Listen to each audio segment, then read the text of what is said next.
Boa tarde a todos. Estamos reunidos para a audiência pública da Comissão Permanente de Finanças, Orçamento e Fiscalização Financeira, para demonstração e avaliação do cumprimento das metas fiscais referente ao terceiro quadrimestre de 2017. Para isso, nós recebemos o secretário Peter Renó, secretário de Finanças do município. Estamos presentes, eu, vereador Carlos Molina, vereador Jorge Andrade. Portanto, dou as boas-vindas ao secretário e, mais do que depressa, passo-lhe a palavra para a sua apresentação. Muito obrigado, secretário, pela presença, mais uma vez. A palavra está contigo. Boa tarde, presidente da comissão, vereador Carlos Molina, boa tarde ao membro vereador Jorge Andrade, Jorjão da Saúde. É um prazer, mais uma vez, estarmos aqui para apresentarmos a avaliação do terceiro quadrimestre de 2017. Até agora eu olhei aqui, eu coloquei no slide 2016, mas é 2017, é o terceiro quadrimestre de 2017. Como de praxe, a gente vem demonstrar o que aconteceu com o município. 2017 foi um ano muito complicado. Foi um ano em que a crise econômica que assolou o país afetou a todos os entes estatais de uma maneira muito forte, tanto a federação, tanto quanto a União, quanto o Estado de Minas Gerais e os municípios. E todos os municípios de Minas Gerais, a bem da verdade, para que não deixassem de prestar serviços essenciais à população e que isso pudesse avançar, se viraram como puderam. Nós fizemos das tripas o coração para podermos manter o município funcionando. O resultado de 2017 foi um resultado muito bom quando comparado dentro do contexto nacional, e é isso que a gente vai demonstrar. Eu pediria que... Boa tarde, vereador Santi. Eu pediria, então, que o pessoal da técnica começasse a colocar aí eu coloquei 2018 aí, né? Na realidade, é o terceiro quadrimestre de 2017. Opa. Bom, essa aí primeiro são os demonstrativos das receitas. Nós previmos uma receita de 215 milhões nas receitas correntes e arrecadamos 218 milhões. Nos totais, nós previmos nas receitas 205 milhões e arrecadamos 206 milhões de reais. O que a gente teve como destaque na receita, a gente teve aí 0,45% no aumento da receita própria do município. Não foi ainda o que é o ideal, mas houve um aumento significativo no exercício de 2017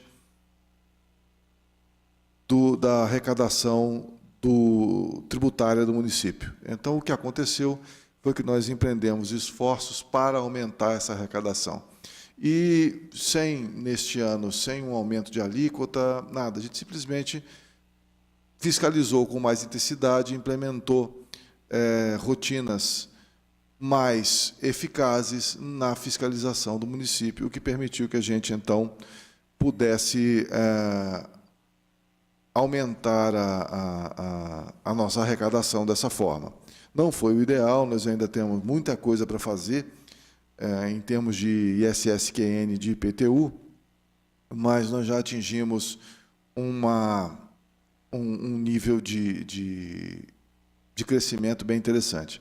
Para esse ano, o que a gente está planejando? Já está começando a acontecer o protesto da dívida ativa do município. Então, para todos aqueles que são devedores do município, eles estão sendo contatados. Assim, olha, se você... nós vamos oferecer uma oportunidade de regularização e, caso você não regularize, essa dívida vai ser protestada. E, a partir do momento do protesto, isso vai gerar alguns transtornos para o contribuinte que não se regularizar. vai ter dificuldade de comprar crédito, vai ter dificuldade de renovar contrato de cheque especial, cartão de crédito, esse tipo de situação. Então, ele vai acabar tendo que procurar o município para fazer essa negociação. O melhor de tudo isso é que esse protesto não custa nada para o município. Todo o procedimento de protesto ele tem custo zero para o município. E a gente tem uma expectativa aí de que isso passe a dar um retorno maior. Uma outra coisa interessante que a gente está planejando, eu vou falar isso, é com relação à dívida ativa. O meu slide aqui, aqui foi grampeado meio fora de ordem. Acho que eu estou meio perdido aqui. Apareceu aqui a dívida ativa tributária antes.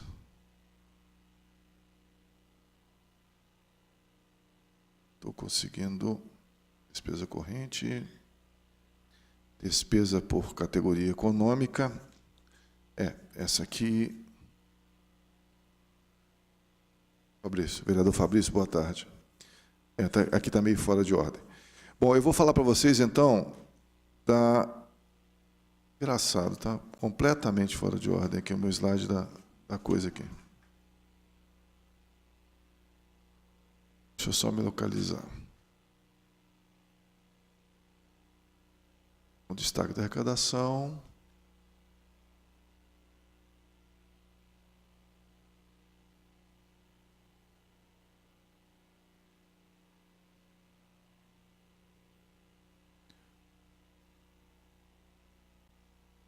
Assim, aqui vale destacar que as receitas tributárias do município alcançaram no exercício de 2017 um aumento de 8,59% em relação ao ano de 2016. Logo, há um aumento real quando se calibra a inflação oficial do ano anterior. Então, se a gente comparar isso com a inflação anterior, nós vamos ter aí um incremento real de receitas de 2.731.000, né? Depois descontado o IPCA, que é o índice que a gente usa, inclusive, para o aumento dos tributos, que é na ordem de 2,95%. Então, a gente teve aí um aumento na arrecadação tributária do município de 5,64%. Né?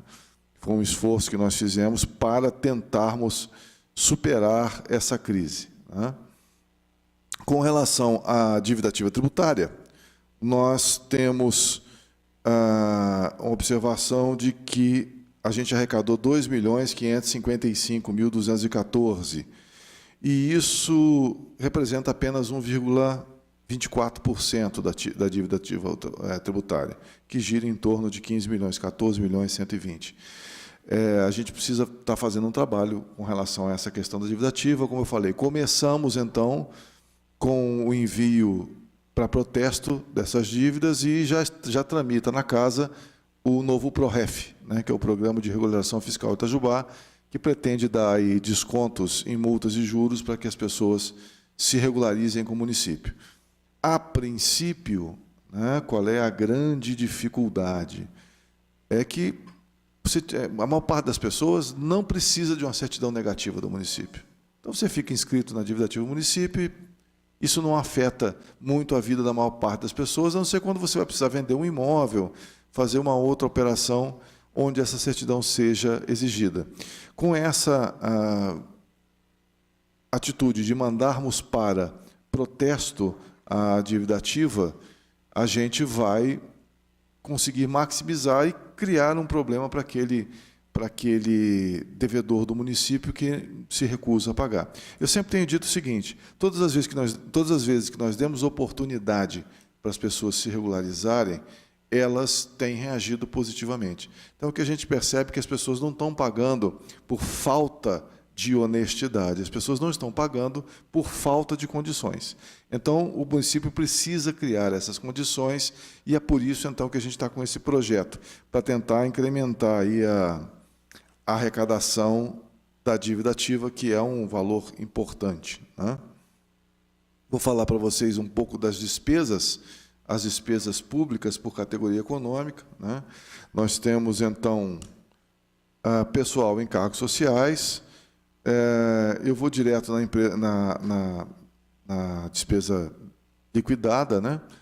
Ela está em torno aí de 83 milhões, juros e encargos da dívida 854 mil, despesas correntes 104 mil, despesas de capital 11 milhões 370, sendo que 8 milhões 931 de investimentos e 2 milhões 439 162 de amortização de dívida. Tem que ser salientado que em 2017 nós fizemos o pagamento de dívidas importantes e históricas do município, né? Então, nós começamos a regularizar o INSS, que era uma dívida de em torno de 40 milhões de reais. Nós fizemos um acordo com o governo federal, através de uma lei que ele liberou, e vamos pagar 28 milhões de reais, estamos mantendo esse pagamento em dia.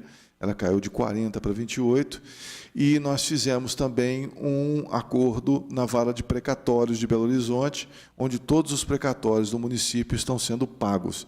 E, nesse meio, tem uma dívida antiga com o IPSENG, que é uma dívida alta, que está sendo paga também. Então, a gente está saneando toda essa questão de precatórios e dívidas do município para com os entes federais. Os prefeitos anteriores questionaram tudo que podia ter sido questionado na Justiça, foi tudo feito conforme tinha que ter sido feito. E para a gente sobrou, então, negociar e pagar. E é isso que nós estamos fazendo, sob pena de se não pagarmos essa dívida, nós vamos ter bloqueios aí em conta corrente, bloqueio de FPM, que vai travar o município. Então, nós estamos negociando isso e pagando essas dívidas todas. Quem tinha precatório com o município para receber, já está recebendo, já a vara de precatórios já que está concentrado tudo nela, e o INSS também está entrando já também numa velocidade de cruzeiro. Nós devemos pagar isso aí muito brevemente, talvez seja quitado até antes do mandato do Rodrigo se encerrar.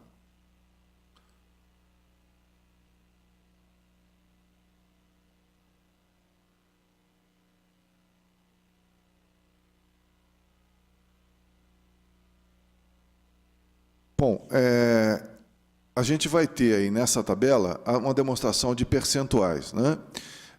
Nós realizamos em 2017 94% da despesa, o restante passou para 2018, conforme resta pagar. Nós tivemos aí pessoal e encargos sociais, 94.951.000, o que corresponde a 43% do nosso orçamento. Esse número já é bom por si, porque a gente está dentro de uma margem de segurança muito boa. Mas a conta que o Tribunal de Contas faz para aferir se nós estamos gastando dentro do que manda a Lei de Responsabilidade Fiscal, nesta conta ele retira os inativos e pensionistas. O Tribunal de Contas de Minas Gerais ele só computa a folha de pagamento de ativos. Então, esse número ainda melhora bem quando a gente retira esses valores. Eu vou demonstrar isso mais para frente. Juros e encargos da dívida, nós gastamos 0,67. Outras despesas correntes em torno de 110 milhões, 50%. E aí está inscrito despesa com a saúde, educação, investimentos. As despesas de capital, que foi em torno de 11 milhões 894, que são os financiamentos, empréstimos, etc., né? Onde 8 milhões e 84 para investimentos. Agora, um número que precisa ser chamado a atenção é que nós temos somente 3,69% para investimentos no município. É um valor relativamente baixo. A inversão financeira nossa é sempre zerada, historicamente, e a amortização da dívida, 3.810.000, então, que corresponde a 1,74%. Então, se a gente for analisar, o governo executivo municipal, ele amortizou de dívidas quase 50% do que investiu. Então, isso é um número muito positivo, porque demonstra que nós estamos cumprindo os nossos compromissos, né?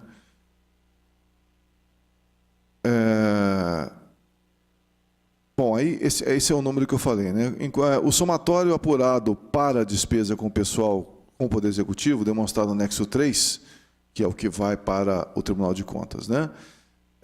Ele mostra 83.485.000. Então, eu estou excluindo desse número o valor com gasto com os inativos e pensionistas. Porque nós temos um problema sério. Qual é o nosso problema sério? É que houve um período que nós não tínhamos previdência própria e não tínhamos e não participávamos de nenhum outro sistema de previdência. Então, esses servidores não conseguiriam se aposentar. Então, a solução encontrada à época, talvez tenha 20 anos, talvez, ou um pouco mais, foi pagar esses servidores pelo caixa da prefeitura. E essa situação não é uma situação típica de Itajubá, essa situação se reflete no estado de Minas Gerais e em outros municípios. Então, o Tribunal de Contas entende que, para efeitos de apuração de cumprimento da lei de responsabilidade fiscal, você exclui os gastos com inativos e pensionistas. Mas eu sempre faço o gerenciamento com base naquele valor anterior de 94 milhões. É aquele ali que é o meu sinal. Porque se eu deixar aquilo passar muito, vai acontecer que eu vou invadir uma área perigosa, que é a área de investimentos, que já é um percentual muito pequeno. Então, a gente acaba se guiando por aquele valor anterior, onde inclui os gastos. Isso é só para vocês saberem o que foi informado para o tribunal, né? Então, segundo esses dados que são enviados para o tribunal, o nosso gasto com folha de pagamento foi 39,95%. Então, obedece tudo aí o que está dentro do limite da Lei 101, né? Da Lei Complementar 101. Operações de crédito. A operações de crédito ela é demonstrada no artigo 167, inciso 3, né, com 32 da 101, nós tivemos previstos 4.972.000 para empréstimos em 2017. Nós arrecadamos somente 936 mil. Então, o endividamento não subiu tanto assim. Nós arrecadamos praticamente R$1 milhão dos 5 praticamente milhões de reais que nós teríamos que arrecadar. Então, isso tem algumas origens, né? 2017, o governo não tinha dinheiro para passar em nenhuma esfera. O governo estadual teve muita dificuldade em 2017, o governo federal teve muita dificuldade em 2017, não só financeira, mas muita dificuldade política em 2017, e isso acabou se refletindo nos municípios. Eu tenho uma fala, eu não costumo procurar culpado. A minha função é encontrar solução. Então, eu não fico dizendo foi a culpa do fulano, a culpa do ciclano, o Beltrano não fez. O fato é que nós temos uma crise que estava posta, agora nós temos indicativos de que ela pode começar a arrefecer a partir de 2018, 2019, 2020 para frente, mas o fato é que eu vejo pouca gente discutindo, todo mundo quer arrumar um culpado, todo mundo quer arrumar um questionamento, porque o dinheiro não vem, porque o fulano não passa, porque o Beltrano não passa, mas eu não vejo ninguém discutindo o crescimento efetivo dos municípios brasileiros. O que a gente tem visto é uma cruzada em defesa da dependência do Estado. E isso é um problema muito sério, porque se a classe política não se dispõe a criar mecanismos de independência financeira do município em relação aos estados, qualquer problema, é evidente que qualquer problema financeiro que o Estado tiver, quem vai ser sacrificado é o município. É a história do farinha pouca, meu pirão primeiro. Então, eu acho que a gente tem que mudar um pouco essa história e passar a discutir mecanismos de municipalismo para que nós possamos evoluir o município financeiramente e por aí em termos de infraestrutura e tudo mais. Não se faz nada sem dinheiro. As soluções que foram apresentadas para os municípios durante o ano de 2016 e 2017 foram soluções de empréstimo, que mais cedo ou mais tarde vão ter que ser pagos. E foram soluções onde havia sempre uma contrapartida financeira, onde o município muitas vezes não tinha condição de fazer. Ninguém discutiu que 100% do que você está aqui volta 30 e algum por cento.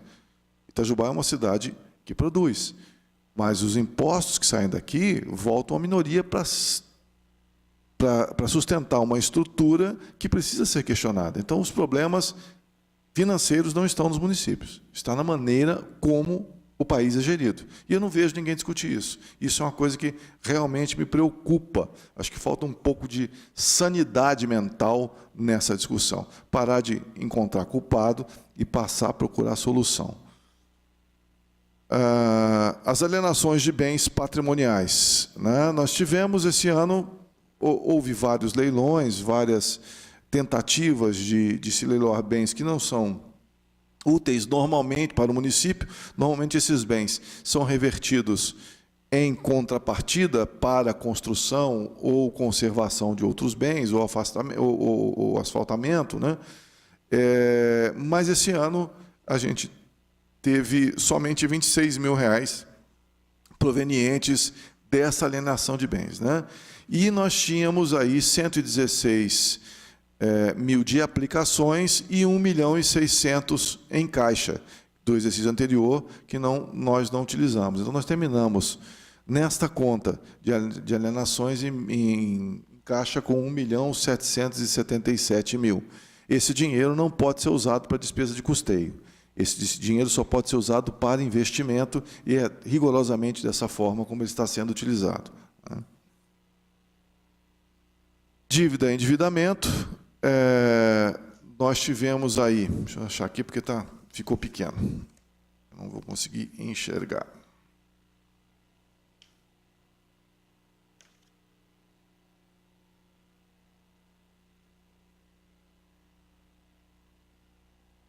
Não, esse troço está completamente errado. Eu acho que eu imprimi o arquivo errado lá. Nós temos um saldo no nosso endividamento de 23 milhões, né, correspondente a 11,04% da nossa recente corrente líquida. Isso quer dizer o seguinte, que eu ainda tenho uma margem de endividamento de 108,30%. Ou seja, nós ainda podemos nos endividar em 108% da nossa receita corrente líquida. Então, também está longe de dizer que o município está muito endividado. O nosso grande problema hoje é a geração de riqueza nos municípios e que a gente possa se apropriar daquilo que geramos. Esse é o meu grande questionamento e que nós precisamos encontrar uma solução para isso. Né? Não sendo isso, todos os prefeitos têm que se recorrer exatamente a essa situação, buscar investimentos exteriores na expectativa de que, com o crescimento da economia, nós consigamos manter a cidade funcionando. Restos a pagar. Nós passamos, com restos a pagar processados, 17.224.000 e não processados, 2.060.000. Nós passamos, então, com 19.284.894 de restos a pagar. Praticamente está zerado. Se não me engano, são R$30 mil de restos a pagar que nós temos esse ano. Nós pagamos todas essas despesas já no início de 2018. No relatório do primeiro quadrimestre, isso vai aparecer claramente para vocês. Receitas e impostos e transferências constitucionais, aí falando da manutenção e desenvolvimento do ensino. Então, o número usado para calcular o quanto nós devemos aplicar, 136.920.893. O que eu teria que gastar, no mínimo, seria 25%, que daria 33.230. A aplicação na manutenção efetiva, o que aconteceu foi 26,01%, que daria 34.572.646. Está dentro da margem de segurança. Poderia ser mais, a gente deveria ter mais, para aumentar essa margem de segurança, aí mais 1%, 1,5%, mas o que acontece é que 2017 foi um ano que não teve dinheiro. Então, nós conseguimos manter esse percentual aí, à custa de muito sacrifício, porque tudo que entra dentro do caixa da prefeitura, você já tem que separar 25%. E aí depois você vai medir a qualidade do gasto, e é assim que isso é calculado. A prefeitura não pode gastar 25% do jeito que ela quer. Então, desses 25% aí são gastos da forma como a lei preconiza. Por isso que a gente fala em margem de segurança, porque se eu gasto esse dinheiro com alguma coisa que não poderia ser gasta, ou melhor, ela poderia ser gasta, mas ela não computa na despesa com manutenção, eu tenho o risco de ter uma conta glosada e aí ficar abaixo dos 25%. Então, por isso que a gente fala sempre em margem de segurança, e esse ano a margem de segurança foi menor do que a dos outros anos. Os outros anos girava em torno de 27%, né? Esse ano ficou em torno de 26%. O Fundeb teve um total de receita de 23.753, as despesas realizadas pelo Fundeb 22.570, o mínimo gasto para o Fundeb, do Fundeb para remuneração dos profissionais do magistério é 60%. Então, nós gastamos 14.252.000 exatamente dentro do que preconiza a lei. Aliás, desculpa, nós aplicamos 79%, que seria 18.842.000. Então, 19,32% acima do que manda a lei foi utilizado com o Fundeb, né? O restante são utilizados utilizado nas outras ações da Secretaria de Educação. Serviços públicos de saúde. O valor é o mesmo utilizado, 132.920. O valor legal mínimo seria 19.938.000 e nós aplicamos efetivamente 23,9%, o que daria 31.762.000. Então, muito acima. O vereador Jorge é um vereador que milita nessa área da saúde. Nós gastamos muito acima do que é pedido, quer dizer, não há de se falar em margem de segurança. Aí já está excluído o valor referente à questão da gestão plena de saúde, tá certo? Então, isso aí são recursos próprios do município. Então, o município de recursos próprios gastou em torno de 31 milhões de reais. Bom, aí a conclusão básica, né? Hoje eu fiz uma apresentação mais rápida, porque eu tentei com o Molina. Eu estava no médico agora há pouco, fazendo um exame, andei dando um susto aí, os meus detratores quase acertaram na macumba, né? E eu estou meio fora do ar, um pouco, peço até desculpa para vocês, mas nós tivemos problemas, sim, nós tivemos alguns problemas com a arrecadação, foi menor do que a prevista, nós tivemos problemas com as despesas, acabamos, em função da ausência de repasses para a saúde, que a gente estima aí em torno de 15 milhões, nós tivemos que colocar mais dinheiro do município em ações que não seriam custeadas por recursos próprios do município, mas todas essas distorções estão sendo corrigidas já no início de 2018, e nós esperamos, inclusive com ações como o PROREF, melhorar essa arrecadação em 2018 para dependermos menos de repasses do Estado.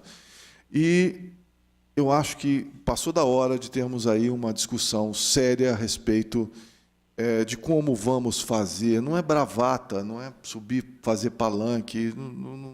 O momento político do país não comporta mais bravatas. Nós temos que apresentar decisões, ideias efetivas para a melhoria da situação dos municípios. Não é só falar em corte de gasto, não é só falar em redução de despesa. Isso, no município como Itajubá, é muito difícil de ser feito, porque é um município que tem muitas demandas e demanda pelo crescimento. Nós temos que passar para o discurso do desenvolvimento econômico do município. É esse o meu grande questionamento. Eu acho que é essa a missão que nós temos que estabelecer para o Executivo e para o Legislativo em 2018, para que a gente crie uma agenda positiva nesse sentido. Não dá para passar 2018 reclamando que o governo do Estado não está passando dinheiro. Se bem que é o seguinte, como é época de eleição, as burras se abrem, né? E aí se abrem, eu não sei a que custo. Mas nós temos que mudar esse discurso. Não dá para ficar 2018 com essa conversa de que não passou. O que nós vamos fazer efetivamente? O que é que nós queremos efetivamente? É isso, eu estou à disposição para questionamentos. Secretário Peter Renó, nós agradecemos a explanação. Registro a presença do vereador Fabrício, chegou um pouquinho depois do início, né? Vereador Santi, pessoal presente aqui no plenário, nosso diretor legislativo também acompanhando. E deixo agora aberto aos vereadores, se quiser fazer algum questionamento, ao secretário.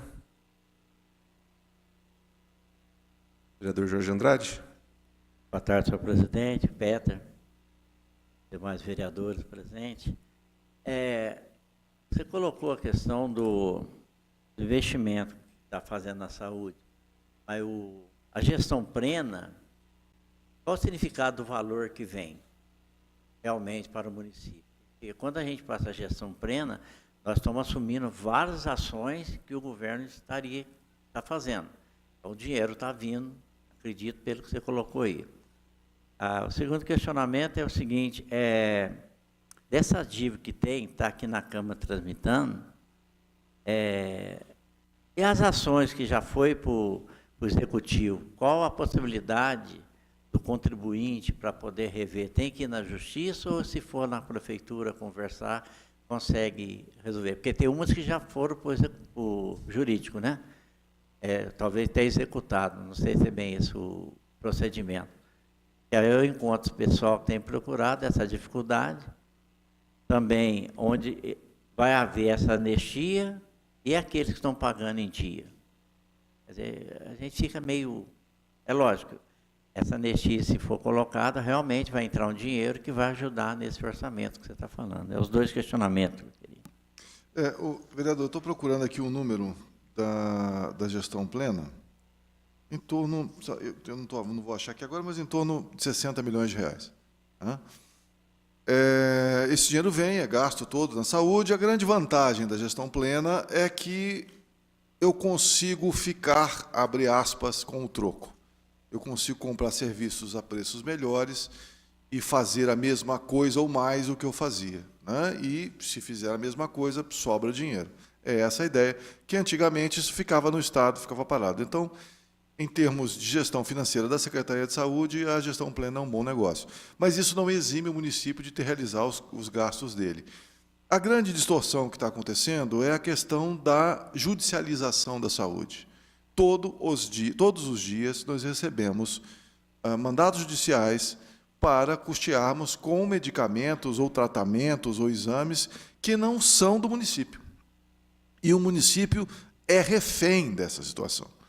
Na realidade, nós somos reféns, porque é uma ordem judicial, se não cumprir da cadeia, quem dá a ordem, que é o juiz, ele está de olho na vida, né? Ele está pensando no valor maior da Constituição, que é a vida, e o município que está com essa espada de Damocles na cabeça, ele tem que cumprir essa ordem. Isso, efetivamente, tem desequilibrado nossas contas. E não há a menor manifestação de Estado ou de União de ressarcir isso ao município. Isso é muito grave. Então, nós temos gerenciado esse recurso, colocado dinheiro do município dentro dele, diminuindo o investimento em outras coisas. Eu costumo até falar uma coisa muito antipática e pouco política, aliás, nada política, que é o seguinte: o município ele não existe só para as pessoas que precisam de atenção à saúde. Ele existe, e não existe só para quem tem filho na escola.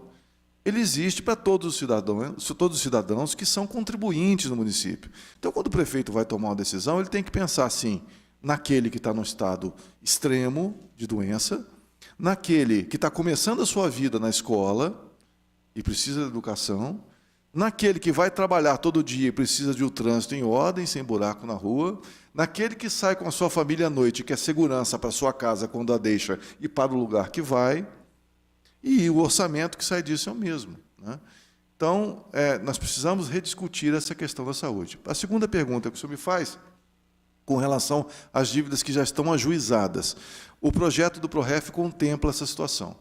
A partir do momento que a pessoa fizer a sua negociação, ela vai à prefeitura. Nós mudamos o calendário do PROREF, acho que vocês já devem ter visto isso. O PROREF passado, nós fizemos um calendário e deu um problema danado lá na prefeitura de fila. Então, nós mudamos o calendário do PROREF e criamos descontos maiores para quem for nos primeiros 30 dias, para estimular que as pessoas não deixem para a última hora. Então, quem for primeiro vai ter um desconto maior e assim progressivamente até o final. E quem estiver com suas dívidas ajuizadas, vão à prefeitura, vão procurar o departamento jurídico e vão fazer um acordo sem dificuldade nenhuma, como foi da outra vez. A dificuldade que nós enfrentamos da outra vez foram as filas, porque as pessoas deixaram para a última hora. Se não fosse assim, não seria brasileiro, né? Então, aliás, eu acho que pela primeira vez na minha vida eu consegui entregar meu imposto de renda 30 dias antes. Todo mundo nem fala, né? Ninguém lembra, todo mundo lembra no último dia, né? Eu entreguei no final de março. Então, nós temos esse hábito de deixar para a última hora. A Secretaria de Fazenda e Finanças criou, então, um mecanismo para estimular as pessoas a irem na primeira hora. E pode responder para os seus eleitores assim que, ou as pessoas que procuram o senhor, que necessariamente não são eleitores, mas que na próxima oportunidade eles vão ter essa chance, inclusive, de tirar da justiça esse processo. Você me permite uma parte? Você, como advogado, você sabe bem disso. Qual o recurso que o cidadão tem quando ele procura a questão da saúde, às vezes vai estar na justiça?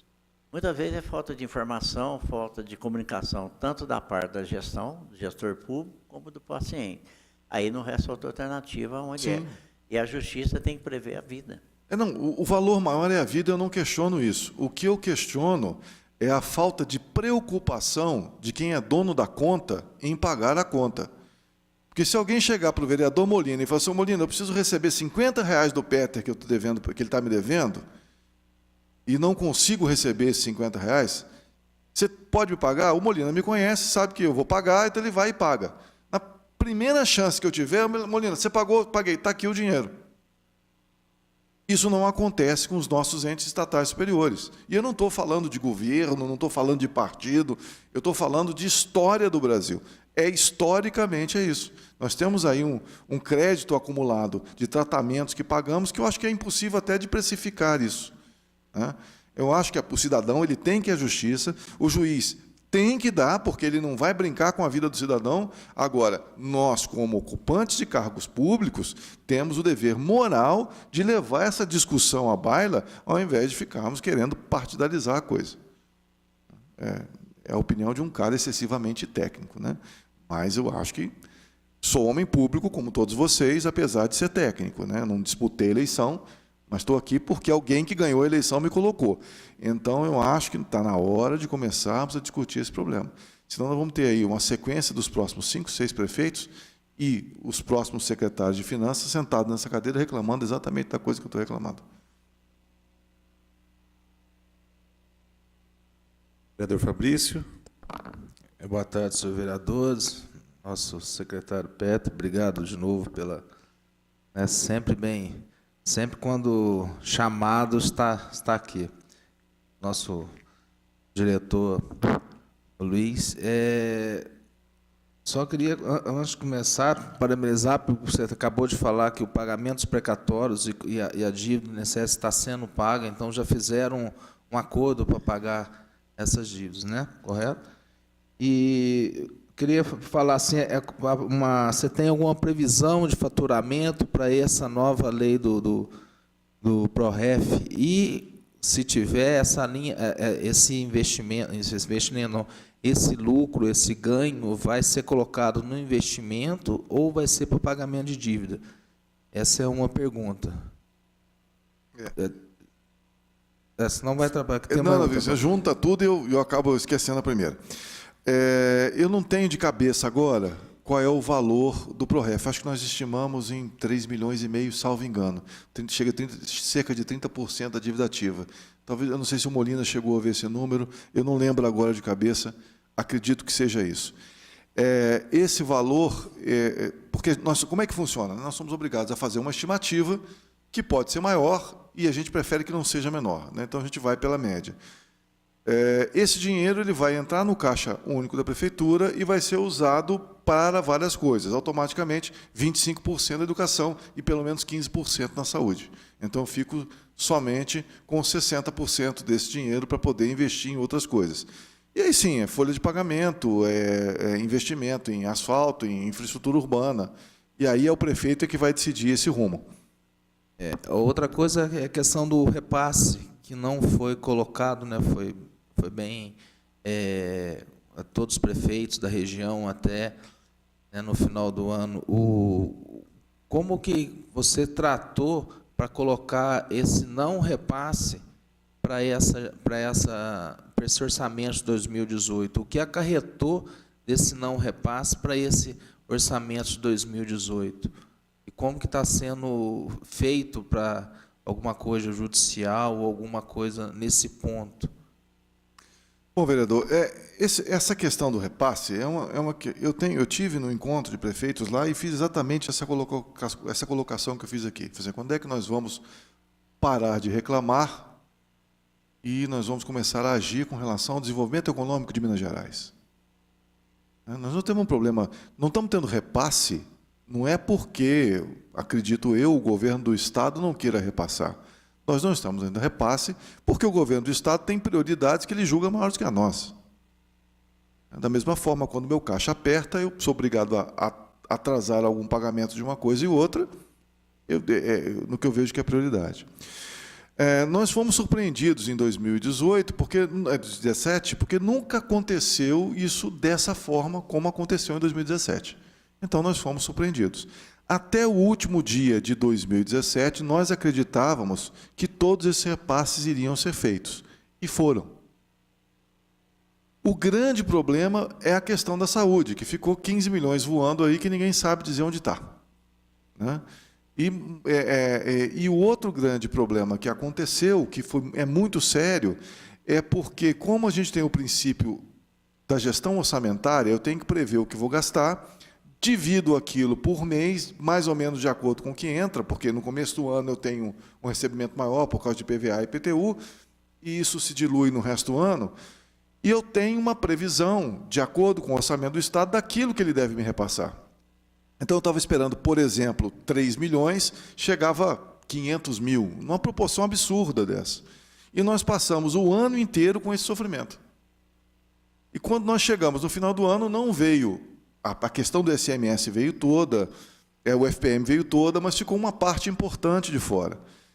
E esse é um desafio que nós temos que enfrentar, e enfrentamos fazendo economia, como manda a Lei de Responsabilidade Fiscal, né? Limitando gastos dentro do que era possível fazer, aumentando a arrecadação, fazendo o dever de casa, que é aumentar a arrecadação, e gerir da maneira que podíamos o caos. Né? Porque pior do que isso é o caos econômico que traz para a cidade. Porque se um fornecedor tem para receber do município e não recebe, ele também não vai conseguir pagar o seu funcionário e isso gera uma cascata. Eu sempre falo assim, por que a prioridade do município de Itajubá é o pagamento de folha de pagamento e não é o pagamento de fornecedor? Sempre que sou questionado. Por um simples motivo, a Prefeitura de Itajubá ela coloca aí em torno de 7 milhões de reais por mês em pagamento de servidores. Esse servidor aluga a casa, compra fiado no açougue, compra na venda, no supermercado e tal. A partir do momento que a prefeitura atrasa o pagamento, ela traz um efeito econômico pernicioso para a cidade, porque ela tira do mercado 6 milhões de reais. São 1.600 funcionários que deixam de receber o seu pagamento em dia. O que nós planejamos para 2018? Na realidade, não tem como reduzir o orçamento nesse nível. A gente tem diminuído bastante as previsões. No início do governo, a gente tinha uma previsão otimista, e essa previsão foi se, abre aspas, né, para usar um neologismo, se pessimizando, né, durante esse tempo. E hoje o nosso orçamento ele é muito bem próximo do real. E eu estou, junto com o secretário de Planejamento, com o secretário de Administração, em constante busca de cortes de gastos que podem ser feitos no Executivo. Né? Eu não posso fazer isso aqui no Legislativo. E não tem como tirar isso, porque a gente tem aquela coisa, né, de contar com o ovo na galinha, né? Mas isso não é nem contar com o ovo na galinha, o dinheiro é nosso. Cada comerciante que emite a nota fiscal, ele recolhe o seu ICMS e um percentual disso tem que voltar para o município. Quando atrasa esse pagamento, bagunça todo o negócio, todo o fluxo de caixa do município. O IPVA, havia uma norma para o IPVA. O IPVA, quando você pagava no banco, há um ano atrás, esse dinheiro entrava metade na conta do município e a outra metade na conta do Estado. houve uma mudança nessa norma, entra tudo na conta do Estado. E o Estado passa para o município quando quer. Quer dizer, isso bagunça a minha vida aqui, porque aí me cria um problema de fluxo de caixa.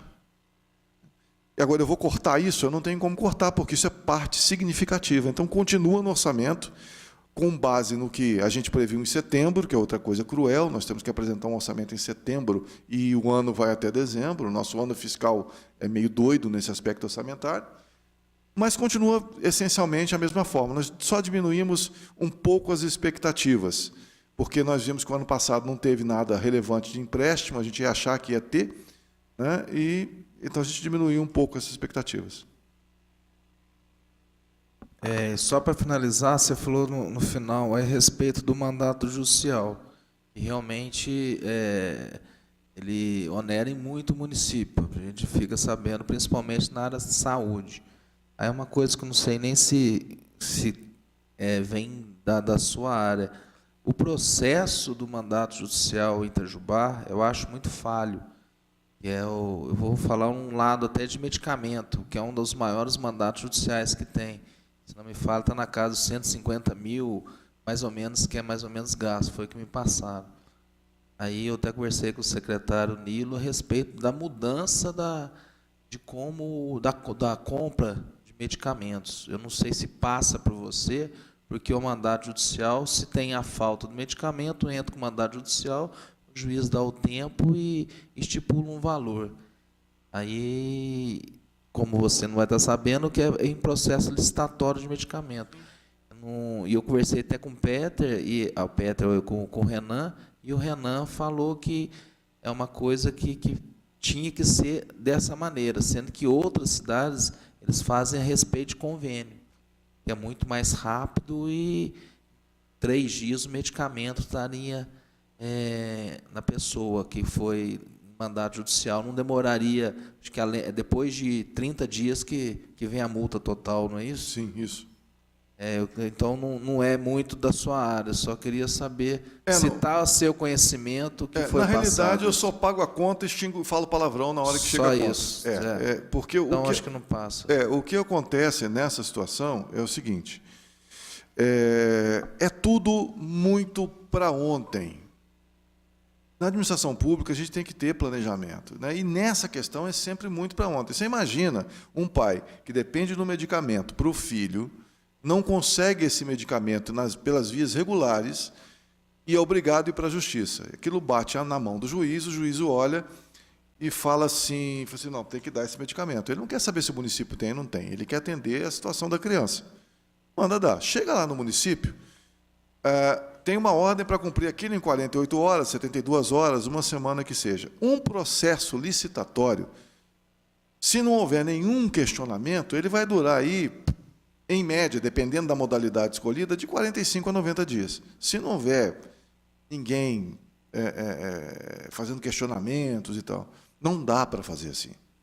Tem que se criar um outro mecanismo. Isso é fato. Nós temos que encontrar um outro mecanismo. E ainda tem um outro caso bem grave, que também extrapola a questão do medicamento, que é quando eu tenho um prestador de serviço ou um fornecedor só. E aí esse camarada coloca o preço que ele quer. E isso cria um problema, porque eu quero o remédio X, que foi inventado, não tem quebra de patente e tal, e esse remédio custa 100 mil reais para um mês. E aquilo chega, e a gente olha, mas 100 mil reais, não, será possível que não tenha uma outra coisa que seja equivalente? Mas eu vou discutir isso com uma criança morrendo? Então, é uma discussão extremamente perniciosa que seria facilmente resolvida se cada ente estatal cumprisse a sua obrigação. Porque o sistema é único, e aí eu acho que está o erro de interpretação, de hermenêutica desse negócio. O sistema de saúde é único, mas cada ente integrante desse sistema tem a sua responsabilidade. O que está acontecendo é o seguinte, eu olho e falo, não, o sistema é único, então o município é igual ao Estado. E não é. O Estado fica com 75% do que ele leva de dinheiro daqui. O sistema é único, então o município é igual à União Federal. Não é. Né? Então, essa discussão ela precisa ser um pouco mais abrangente, inclusive quanto ao entendimento dessa unicidade do SUS. Mas aí eu estou falando muito mais como advogado, com opinião pessoal, o que eu vejo lá, do que como quem está inserido no problema da Secretaria de Saúde. O Nilo, ele talvez tenha uma visão um pouco menos radical que a minha e uma solução mais plausível do que a que eu apresento. Alguém mais? Vereador Santi? Não? Vereador Jorge Então, Andrade. como fala sistema único aí, ele é único. Nós não temos como que o cidadão, nós já discutimos muito no passado isso, né? Na época da secretaria, o conselho, mas nós temos que enxergar, é a ponta, como você mesmo falou aí. Estou de pleno acordo que você está colocando. A visão correta é essa. Nós não podemos deixar, apesar dessa situação que você colocou, mas o usuário não tem culpa disso. Então, é onde traz as dificuldades. E fazer economia na saúde, aí vai tudo para a justiça. Se caso, a minha visão, minha opinião, se a secretaria, gestão, não atende, não tem isso, isso aqui não é do governo humano, não sei o quê, então não precisa de secretaria, vamos tudo para a justiça. Então, é esse ponto de negociação, eu concordo, é pleno acordo, nós temos que ver. Mas só que não podemos fazer é economia em cima da saúde da nossa população. É essa visão, o qual você sabe muito bem que eu defendo isso. Obrigado. Luiz Gonzaga, nosso diretor legislativo, por gentileza. Senhor presidente, aqui eu vou tratar de uma audiência pública, né? Falar aqui como cidadão aqui, não como diretor, não.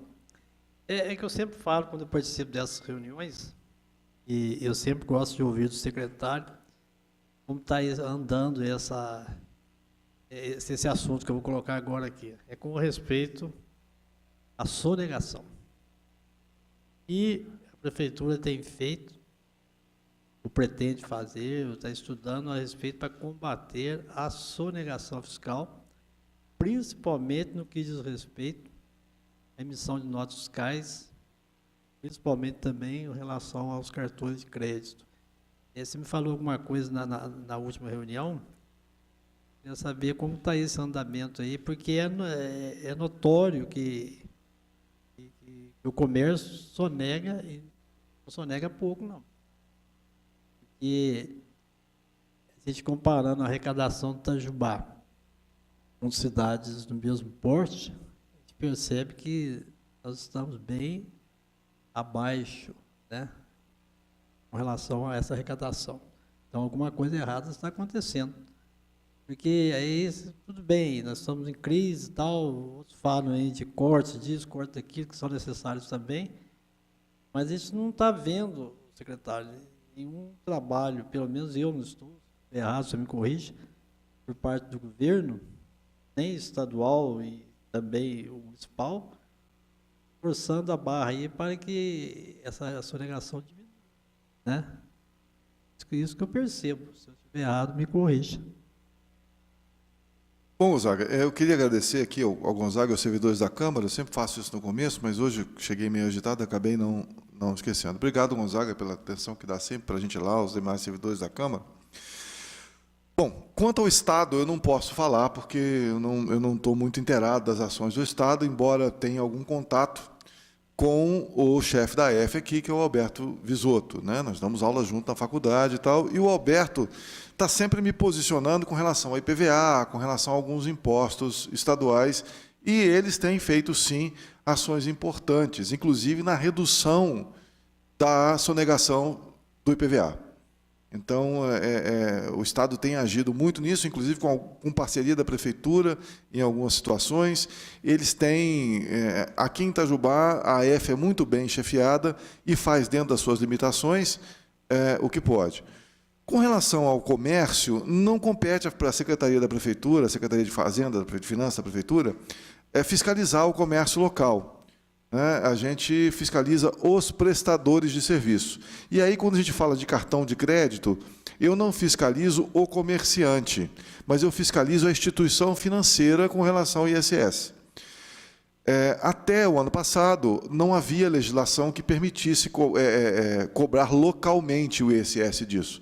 Até que foi feita uma emenda, essa emenda foi aprovada, foi sancionada, e Hoje, a ideia é de que na cidade onde se usa o cartão de crédito é que se deve ficar o ISS. E nós começamos a nos preparar para fazer essa cobrança. E fomos pegos de surpresa pelo nosso querido STF, uma decisão... Renan, a decisão foi do Moraes ou foi do Barroso? Foi do Moraes, né? Do ministro Alexandre Moraes, suspendendo os efeitos da lei que permitia que o ISS seja recolhido no município onde ocorreu o fato gerador. Quer dizer, além de não ajudar, ele atrapalham, né?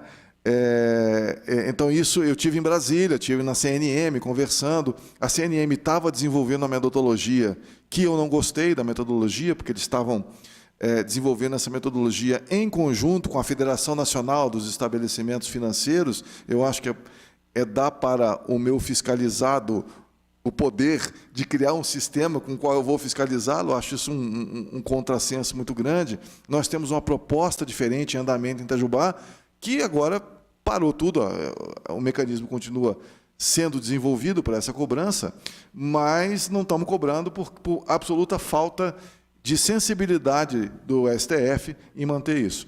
Com relação à sonegação, no começo eu demonstrei os números, nós tivemos um incremento real de 5% na arrecadação tributária. Real. Estou descontando a inflação, né? Isso é sinal que a gente está fazendo o dever de casa. O grande problema é que, aonde nós estamos? Nós estamos na ponta do prestador de serviço. E, vamos lá, salão de cabeleireiro, manicure, pedreiro, enfim, esse prestador de serviço não tem a cultura de dar nota fiscal e nós, cidadãos, não temos a cultura de pedir nota fiscal. Então, como é que é a nossa ação? A nossa ação, ela inicialmente é seletiva, porque ela busca os maiores contribuintes, porque o esforço que eu vou fazer é o mesmo. Vamos só explicar rapidamente, talvez até falte alguma informação. Quando eu resolvo fiscalizar o estabelecimento da manicure, eu tenho que fazer um negócio, eu tenho que notificá-la e criar um negócio chamado TIAF, que é o Termo de Iniciação Fiscal. E vou despender um tempo de defesa, de pedir documentação, análise de documentação, que é basicamente o mesmo, mutatis mutandis, aí, salvo as devidas proporções, que eu vou fazer para fiscalizar, por exemplo, um banco, que é um grande contribuinte. Então, como nós temos um recurso exíguo de fiscais, a gente concentra esse recurso nos maiores contribuintes. Mas a gente está fazendo, sim, inclusive em aspecto de IPTU e tal. Agora, uma opinião pessoal, né? Não técnica. Em Itajubá, o que eu percebo é que pode ser que haja alguma sonegação no comércio, como você fala, porque a gente tem a tendência de não pedir nota. Nunca aconteceu isso comigo, mas pode ser que haja sonegação, eu não refuto essa ideia. Mas acho que a maioria das pessoas não está pagando porque não está conseguindo pagar. Essa é a verdade. O que você tem de aumento de dívida ativa, tanto na Receita Federal, na Receita Estadual e na Receita Municipal, é um negócio absurdo, porque o cidadão não está suportando mais pagar imposto. Ô, secretário, se me permite, está acontecendo também, dada a tecnologia, muita compra virtual, né, pela internet. Esse imposto que é pago com cartão, esse imposto ele não fica para Itajubá. Hoje, não. Não. Hoje, não. Existe uma lei que foi aprovada, mas foi suspensa pelo Está nessa lei também, né, a respeito também da compra virtual, né? Isso. Então, ó, para você ver, tem outro tipo que talvez não seja sonegação nesse caso, mas o imposto não é retido aqui, o ICM não é retido aqui. Eu penso que só tende a crescer esse tipo de compra, né, pela internet. E aí eu pergunto, mas não existe um movimento dos prefeitos, associação dos prefeitos, precisa ser feito alguma coisa? Existe. A Confederação Nacional dos Municípios está fazendo um movimento sério com relação a isso. Eu já participei de algumas reuniões com eles, inclusive ativamente, dando sugestões e tal, e propondo. E aí eu me remeto ao que eu falei no início. Cada um de nós, como ocupantes de cargos públicos, temos que apresentar novas soluções. Não basta ficar só na crítica e só na lamentação. Eu fui uma ou duas vezes a Brasília tratar desse assunto especificamente com a CNM, mas nós fomos surpreendidos com a liminar do STF. Inclusive, a própria CNM foi surpreendida, porque é o seguinte, a CNM estava negociando com o SERPRO, que é o Serviço de Processamento de Dados Federal, e com a Federação dos Estabelecimentos Financeiros, o desenvolvimento de um sistema. E eles estavam fazendo um negócio pela frente, achando que ia ficar tudo bonitinho, e por trás entraram com essa medida no STF e derrubaram a legislação. Então, eu não tive a oportunidade de voltar em Brasília antes para discutir isso novamente, não fui chamado ainda na CNM, mas eu acho que essa discussão agora, passado esse tumulto aí, esse tumulto político que a gente teve de prende, não prende, vai, não vai, eu acho que as coisas devem voltar. Agora, em maio, vai ter a marcha dos prefeitos, a gente deve ir a Brasília, provavelmente, e vai ter essa discussão novamente.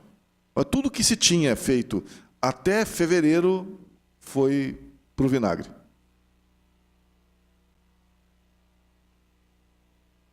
Vereador Antônio Raimundo Santos, deseja fazer uso da palavra?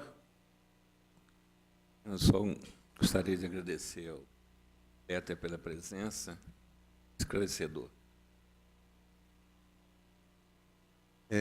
Os senhores aqui presentes desejariam fazer alguma pergunta?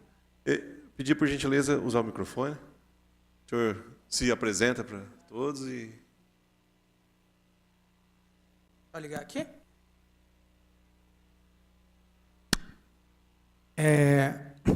Primeiramente, parabenizar a Câmara de Vereadores de Itajubá. Eu e o vereador Deildo, nós somos de Pedralva e nós somos membros da Comissão de Orçamento da Câmara de Pedralva. E, numa pequena análise da Lei de Responsabilidade Fiscal, nós descobrimos que Pedralva não vem cumprindo, se eu não me engano, é o parágrafo 4º do artigo 9º, que exige a audiência pública de avaliação e cumprimento de metas, né, se eu não estiver enganado, e nós descobrimos que Pedralva não vem cumprindo com essa obrigação há 18 anos, desde a promulgação da lei. Eu fiz uma pequena busca lá e descobri que essa audiência que está ocorrendo aqui hoje nunca ocorreu na cidade de Pedralva. Então, por meio da comissão, nós oficiamos então o prefeito municipal e espero que o primeiro quadrimestre, pelo menos de 2018, essa audiência possa ser realizada lá no município, até porque, além de ser muito esclarecedora para a população, eu acho que ela é muito facilitadora para que os vereadores possam exercer a prerrogativa de fiscalização. Então, primeiro, agradecer a oportunidade de aqui poder falar com vocês. Gostaria de fazer uma pergunta ao secretário. Aliás, são duas perguntas. Esse parcelamento da dívida que alguns contribuintes têm com o município, qual será a medida que o município tomará para aqueles que não procurarem o município para o reparcelamento? E o senhor comentou sobre a possibilidade do tributo do cartão de crédito. Para esclarecer uma dúvida que me criou no momento que foi tocado no assunto, se não é o município, com quem esse tributo tem ficado? Com o município onde a empresa que recebe o município é localizada? São essas as perguntas. Bom, vereador, eu vou começar a responder pelo final. Hoje, embora o fato gerador ocorra em Itajubá, o ISS é pago aonde a instituição financeira tem sede. Tá? E aí eles têm uma dificuldade de operacionalização nisso aí, essa é uma discussão.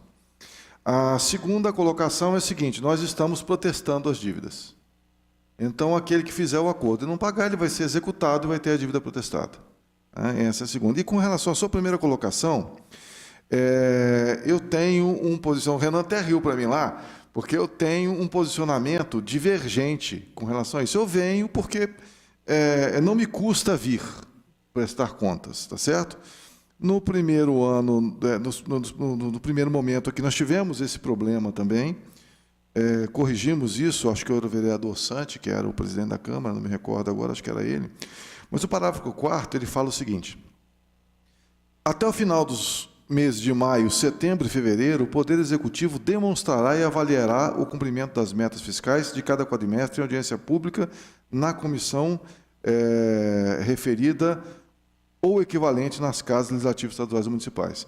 Mas eu vou remeter ao caput, que é o artigo 9, ele fala assim: se verificado, ao final de um bimestre, que a realização da receita poderá não comportar o cumprimento das metas de resultado primário ou nominal estabelecidas no anexo de metas fiscais, os poderes e o Ministério Público promoverão, por ato subsequente, limitação de empenho e movimentação financeira segundo os critérios fixados pela Lei de Diretrizes Orçamentárias. E aí ele vem especificando uma série de outras ações. Eu entendo que essas outras ações, elas só devem ocorrer, inclusive a audiência pública, se verificado que a meta não será cumprida. Por que eu entendo isso? Porque eu vou falar eu na primeira pessoa, pode parecer meio egóico, mas eu estou falando do município, eu estou falando do executivo. Eu elaboro o orçamento municipal e vou executando aquilo e eu tenho total publicidade daquilo, a Câmara recebe os relatórios bimestralmente. Se eu não cumprir, eu tenho que vir explicar por que eu não cumpri. Não, vai virar um debate, tá certo? Agora, por uma questão de facilidade, eu venho, acho que sou o que mais venho aqui, em 6 anos, 5 anos, alguma coisa, deve ser a 15ª ou 10ª, eu já vim até para coisas que não são da minha pasta, eu acho que não custa vir.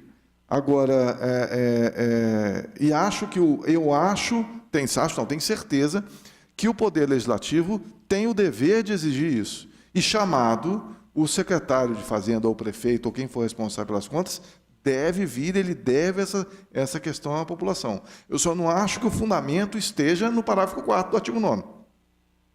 Eu acho que o fundamento está no poder constitucional dado ao vereador de verificar as contas. Certo? Então, é só uma interpretação que é inédita. Uma vez eu falei disso em algum encontro da MM, ou não foi na OAB, nem lembro mais, o pessoal olhou, nossa, é o tipo da coisa que a gente faz porque sempre foi feita assim e nunca parou para fazer uma análise. E como a Lei 101 ela entrou meio de sopetão, as pessoas foram se adaptando e não pararam para analisar. Eu acho que se a gente fizer uma análise sistemática desses artigos, a gente vai entender o seguinte: o senhor tem sim o dever e o poder, e o prefeito tem a obrigação sim de mandar alguém se explicar sempre que for chamado. Aqui nós temos, inclusive, uma questão da Câmara, que nós temos um problema que deve acontecer lá na Prefeitura, que é o seguinte: o prazo que exige a lei, final de maio, fevereiro e tal, a contabilidade não consegue fechar. A gente precisa de pelo menos mais um mês. Então, se quiser levar a lei ao pé da letra, você não consegue fazer, porque o Tribunal de Contas ele permite o envio dos relatórios até 31 de março, salvo engano. E aqui exige que eu esteja aqui em fevereiro. Então, tem que se modular esse efeito da lei. Não dá para ir. Não conheço o prefeito de Pedralva, não sei nem quem é o prefeito de Pedralva, não estou fazendo defesa do prefeito de Pedralva. Mas aqui a Câmara, a Comissão de Finanças, e o vereador Santos, quando foi presidente, também sempre teve essa compreensão de que é impossível apresentar algo que eu não tenho no tempo que a lei exige. Existe, então, aí um problema, mais uma vez, de uma lei que foi feita e que ninguém parou para pensar por que ela está feita dessa forma. E o Tribunal de Contas vai fazendo e vai modificando, que do jeito dele, e a gente fica refém também nessa situação. Certo?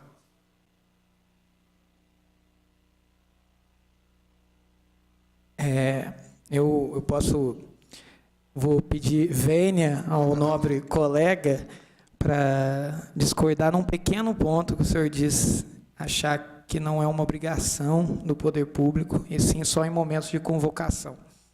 Eu até na minha militância, o vereador Deildo está aqui para não me deixar mentir, a minha militância como vereador, eu prezo muito pelo princípio da transparência na administração pública.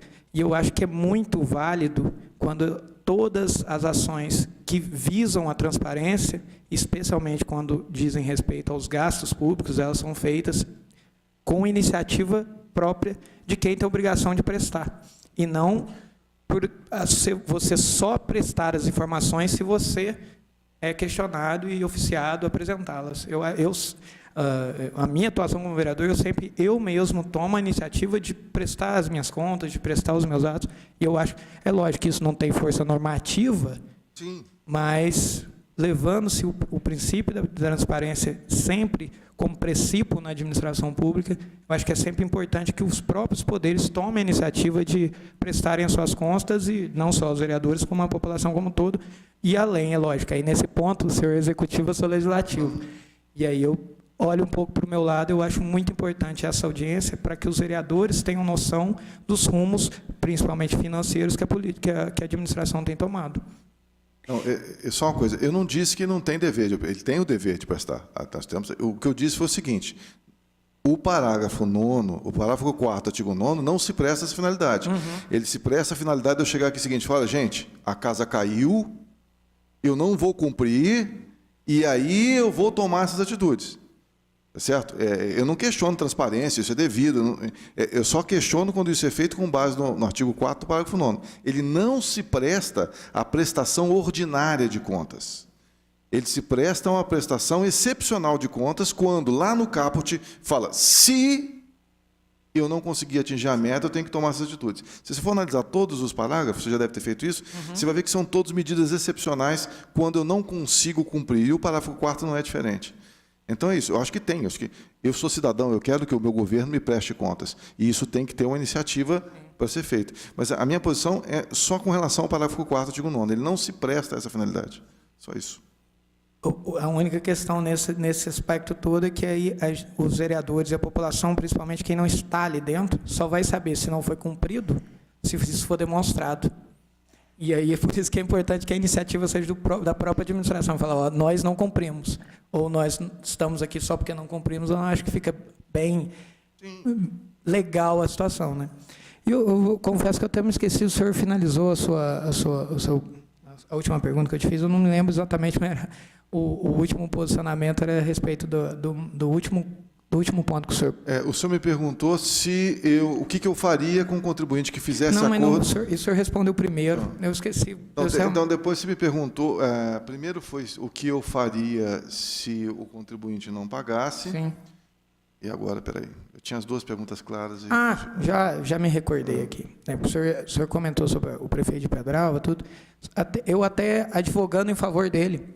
Eu não o vejo como o único responsável, de maneira nenhuma como o único responsável por não ter essa audiência que eu considero muito importante, não ter ocorrido no município de Pedralva. Até porque essa não é uma obrigação apenas, pelo menos o entendimento dos juristas que eu estudei na área de direito administrativo, essa não é uma obrigação apenas do Poder Executivo, porque desde que não convocada pelo Poder Executivo, é obrigação do Poder Legislativo convocar. Então, tem que ser, vamos dizer assim, compartilhada essa culpa, não só às administrações públicas de Pedralva nos últimos 18 anos, mas também ao Poder Legislativo de Pedralva nos últimos anos. Basicamente isso, gente. Muito obrigado mais uma vez. Agradecemos a participação dos vereadores de Pedralva, não é isso? Muito bom recebê-los. Creio que ninguém mais faz uso da palavra. Então, nós agradecemos mais uma vez ao secretário por essa prontidão em vir demonstrar os resultados, os caminhos, enfim. Agradecemos a sua presença. Se quiser fazer uso da palavra, dando os finalmente, secretário. Desligou. Vereador Molina, presidente da comissão, muito obrigado pela presença. Vereador Santi, muito obrigado pela presença. Vereador Jorge Andrade, vereador Fabrício, Luiz Gonzaga, muito obrigado. Daqui a provavelmente 60 dias, né, talvez, eu não sei, no primeiro quadrimestre, 60 dias depois do final do primeiro quadrimestre, nós estaremos aqui mais uma vez mostrando os resultados desse quadrimestre. Acho que eu vou ganhar o torcedor. Vocês tinham que criar um prêmio, o prêmio secretário presente, certo? Porque realmente é uma obrigação da qual eu nunca me furto, nunca me furtarei, e sempre estarei aqui disposto, até por determinação do prefeito, que eu faça tudo aquilo possível para demonstrar que nós estamos conduzindo o município da melhor maneira possível. Obrigado ao ilustre procurador do município de Itajubá, doutor Renan Longuinho da Cunha Matos, que está aqui acompanhando, e aos ilustres vereadores de Pedralva que vieram assistir a nossa audiência. Muito obrigado a vocês. Obrigado a todos, aos servidores da Câmara e os meus servidores da Secretaria de Finanças, porque sem eles eu não sou nada. Muito obrigado a todos. Muito bem, não havendo mais nada a tratar, damos por encerrada essa audiência. Boa tarde a todos.